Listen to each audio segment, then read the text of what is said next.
Hello दोस्तों, स्वागत है आप सभी का आपके अपने एजुकेशन चैनल एसएन गुरुकुल पर।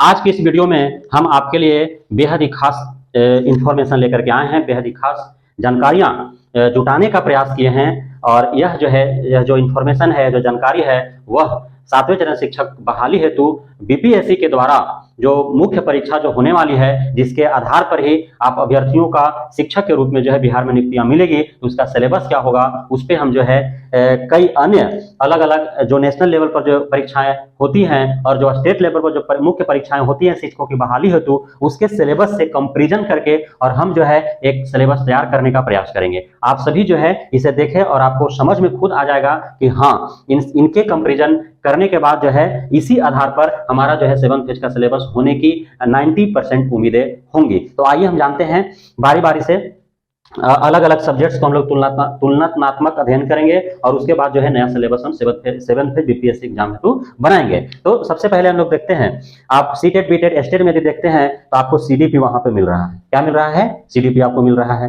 सुपर टेट में हम देखते हैं तो आपको teaching methodology, child psychologist, life skill management and aptitude आपको मिल रहा है। अर्थात जो है हमने जो बीएड या डीएलएड में हमने पढ़ रखा है उससे जो है प्रश्न पूछे जा रहे हैं। रीट में आप ध्यान देंगे तो आपको right of children to free and compulsory education act, educational psychology, educational methodology, यानी कि यहाँ भी हमने जो बीएड और डीएलएड में पढ़ रखा है उससे जो है प्रश्न पूछे जा रहे हैं। केवीएस में यदि हम देखते हैं तो perspectives of education and leadership, ये भी हमने बीएड और डीएलएड में पढ़ रखा है, उससे ही प्रश्न पूछे जा रहे हैं। DSSB में यदि आप देखेंगे तो टीचिंग मेथोडोलॉजी आपको पूछा गया है। वहीं आपको बीपीएससी हेड टीचर के लिए आप देखेंगे तो डीएलएड से जो है टीचिंग एप्टीट्यूड पूछे गए हैं। यानी कि सभी जो शिक्षक भर्ती है तो जितने भी हमने यहाँ पे सिलेबस उठाए हैं अलग अलग परीक्षाओं का, उसमें जो है हमारा बीएड या डीएलएड से जो है वे प्रश्न पूछे जा रहे हैं। यानी कि टीचिंग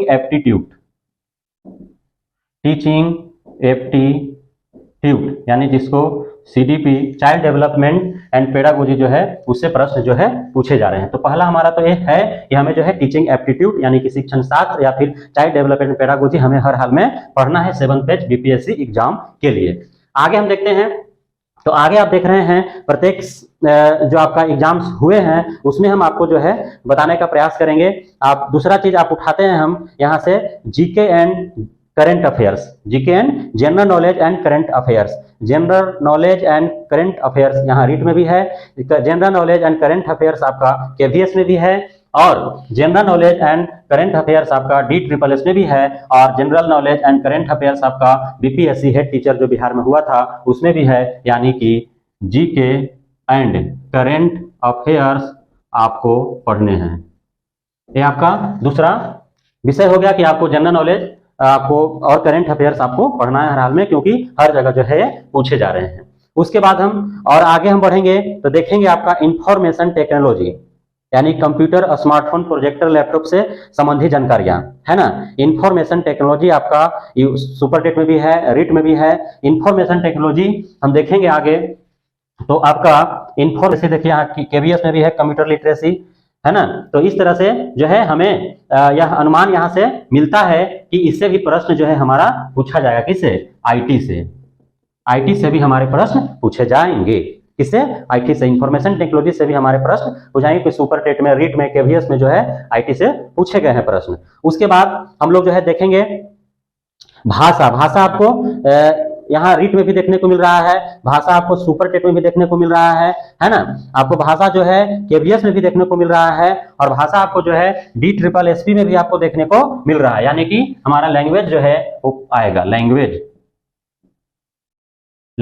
1 and 2, ये जो है 2 लैंग्वेज हमको पढ़ना है हर हाल में, 2 लैंग्वेज हमको पढ़ना है, क्योंकि हमने जब कंपैरिजन किया तो जो है लैंग्वेज जो है पूछे जा रहे हैं। लैंग्वेज से चाहे आप हिंदी रखिए, संस्कृत रखिए, इंग्लिश रखिए, उर्दू रखिए, है ना, बांग्ला रखिए, पंजाबी रखिए, जो भी मतलब यहाँ पे अलाउ होंगे नोटिफिकेशन में जो भी सब्जेक्ट्स दिए जाएंगे उसमें से 2 सब्जेक्ट्स आपको हर हाल में पढ़ने हैं। तो लैंग्वेज से हमारा प्रश्न जो है आ रहा है, तो कॉमन जो है इतना आपको पढ़ना है हर हाल में। उसके बाद आप और क्या देखने को मिल रहा है? लॉजिकल नॉलेज और मैथ आपको देखने को मिल रहा है, math and reasoning. Logical knowledge माने रीजनिंग, यहाँ पे भी आप देखेंगे तो आपको जो है देखने को मिलेगा क्या चीज?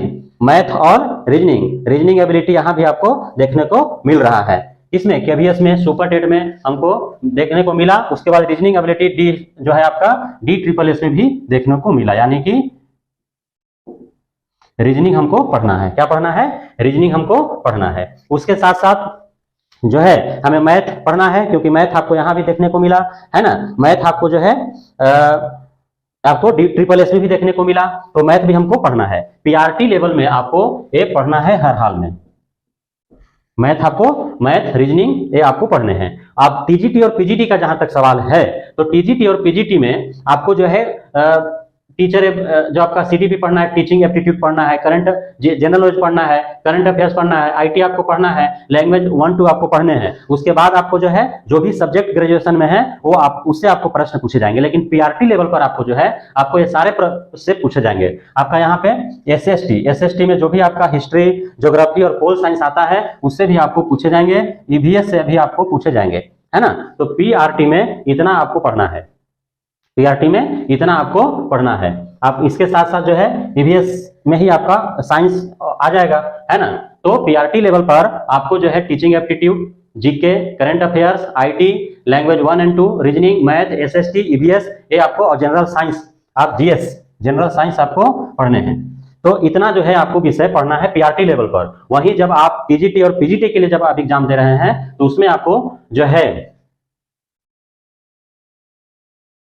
ये जो आपका सब्जेक्ट है वह जो है आपका सब्जेक्ट कॉन्सर्न में चला जाएगा, यानी कि आपको जो है जो सब्जेक्ट आपका ग्रेजुएशन में है, जिस सब्जेक्ट से आप बीएड किए हुए हैं और जिस सब्जेक्ट के लिए आप जो है शिक्षक बनना चाह रहे हैं वो प्रॉपर सब्जेक्ट से आपको प्रश्न पूछे जाएंगे। तो इस प्रकार जो है यह कॉमन सिलेबस जो है हमारा तैयार हो गया 7 पेज BPSC एग्जाम के लिए। तो इसी आधार पर जो है आपको तैयारी करने हैं। लेकिन हम फाइनली जो हमारा सिलेबस आएगा वह जब तक BPSC आयोग के द्वारा नोटिफिकेशन नहीं आ जाता है कि कौन कौन से सब्जेक्ट पढ़ने हैं, किस सब्जेक्ट से कितने मार्क्स के पूछे जाएंगे, टोटल कितने मार्क्स होंगे, कट ऑफ कितना जाएगा, किस सब्जेक्ट के कौन कौन से टॉपिक्स हमें पढ़ने हैं, तब तक जो है हम अभी अनभिज्ञ हैं, अज्ञानी हैं, है ना। हमें जो है जानकारी, हम अंधकार में है अभी तक कि सिलेबस क्या होंगे। लेकिन जैसे पूर्व से जो अलग अलग जो है सेंट्रल लेवल पर या फिर जो अलग अलग स्टेट लेवल पर जो मुख्य परीक्षाएं आयोजित होती हैं शिक्षक बहाली हेतु, उससे जो हमारा निकल करके सिलेबस आया वो हमारा यही सिलेबस है। इतने सब्जेक्ट्स जो है वो पूछे जाएंगे। इतने सब्जेक्ट से अब 100 नंबर का होगा या 150 नंबर का होगा यह कहना अभी तक तय नहीं है। लेकिन हाल फिलहाल के जो है समाचार पत्र में यह साफ साफ लिखा हुआ था कि 100 अंक का ही जो है BPSC एग्जाम होगी और उसमें नेगेटिव मार्किंग नहीं रहेगा। लेकिन कहां तक सत्यता है वह जो है फाइनली नोटिफिकेशन आने के बाद ही पता चल पाएगा। तो यह जो है आपका सिलेबस तैयार हो गया।